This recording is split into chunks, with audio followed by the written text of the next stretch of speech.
Okay, we've got the race here, the Liège, Baston Liège. Montage, big crash here. And this is a good shout out for Roman Bardet. Going down to see how JA was going. Look at this crash here coming up.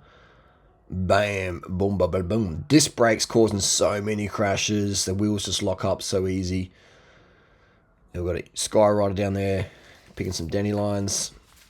A bad crash. Bad crash for Julian Alaphilippe. And that's good sportsmanship for Roman Bardet to say, hey, I'm going to cancel my race and go check out JA how he's doing. So that's very rad. That's really, really cool. Because cycling's such a dangerous sport, man. It's so freaking. I should say, bicycle racing is such a dangerous sport. So dangerous. So the Merida team jump on the front. I think this is later on in the race, just driving it out. And you can see a bit of a breakaway. I put this on slow mode just so you can see how even the cadences are. Just how even the cadences are. I was hoping to see that they'd do the La Déon. La Déon means in French the experienced older hooker who's worked at the brothel the longest. Right? So everyone needs a La Déon in their life, especially a bike mechanic for disc brake road.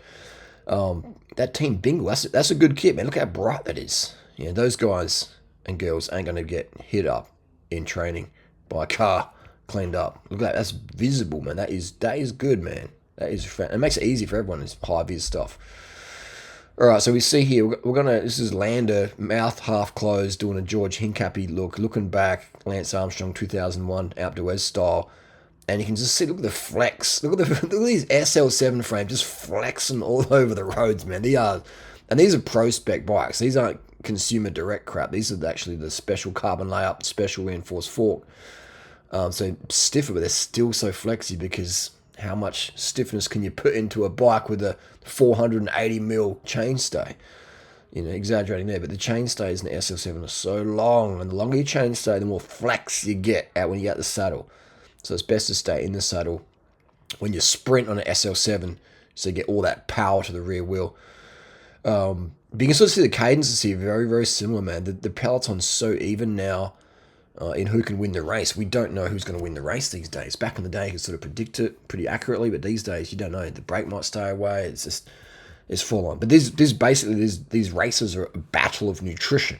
All right, battle of nutrition, battle of red blood cells. And if you run out of sugar, man, you run out of power. You lose 10, 20, 100 watts on these climbs. You see it later. So it's all about who can maintain the most sugar in the muscles by eating enough sugar every 20 minutes at least. Every 20 minutes you need to scarf down some refined processed sugar. And this is a question here. Look at this. Look at that.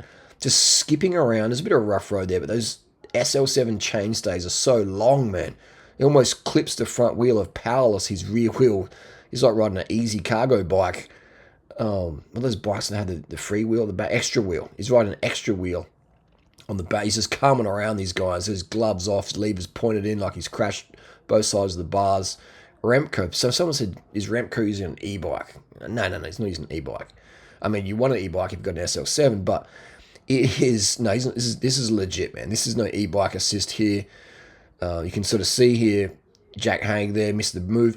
A lot of guys just miss this move. A lot of the favourites missed the move. That's why it looks so impressive. And it was impressive, but a lot of guys missed the move, and that gap was open up over the top, and Remco, who is Remco, super aero. Look how, he's a shorter rider. So guys like, beanstalk guys like Jack Haig, who have very impressive cardiac output and good hemoglobin levels, on a flat like this, they're going to lose out to a more aero rider who's pushing out crazy numbers. And look, he's just all quad, mate. Quads and hamstrings. He doesn't have any definition in his body. He's got no striated glutes, nothing like that. The French rider behind him is looking lean, but just can't keep up with the cannonball Remco. So this is not an e-bike at all. This is legit normal bike. Imagine if it was on a rim brake bike, the gap would be even bigger. And you sort of see the Frenchie here running out of sugar. He's rocking. Look at those hips, just rocking like a rocking chair, left, right, good night, bam! I'm running out of sugar. And Remco's got that stable pelvic action, that pelvic rotation. Not much displacement going on there. Just even keeled, sugared up, sitting in the bunch the whole day. That's what a lot of people don't understand. These contenders, Remco, Powerless, etc. The favourites, they don't do any work. They don't hit the front, man. They just follow the wheels. They're chatting, they're talking, they're doing it easy, and then they save it for that last climb of the day. And they're putting out the same watts that Cookie Man's putting out.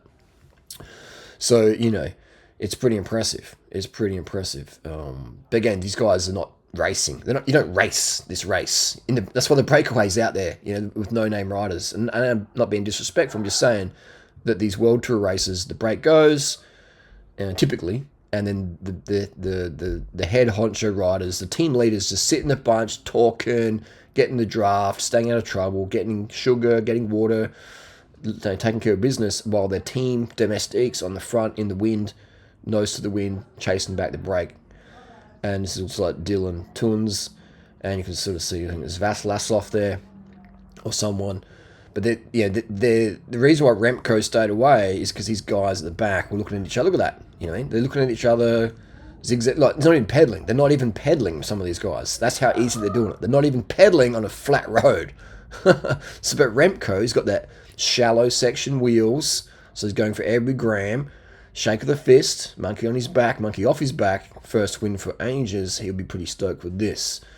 And he's just, you know what I mean? Like, but look at the disc brake. I mean, like, he's not even using the brakes hardly, man. You know what I mean? That's why disc brakes and roads is laughable. But anyway, got to make money somehow in the marketing department. Specialized isn't a bicycle manufacturer. Specialized is a marketing company. And they have had some amazing product back in the years. And the tires are still great. The helmets are still great. But the SL7, pretty average. But it doesn't matter because everyone's on disc brakes now in the World Tour. And climate justice now. Shout out for that guy. Sorry, mate, no one cares about the environment. We're just going to have to buy oxygen soon. But yeah, that's Remco. All legit, you know, on the same stuff everyone else is on. You know, there's no e-bike going on there at all. That's just, you know, that's a real road bike. But yeah, he got lucky in that there was very much inaction from behind. People looked at each other. People were freewheeling. Wout van Aert, they were watching. Just so there's all the favourites and behind, they're watching each other.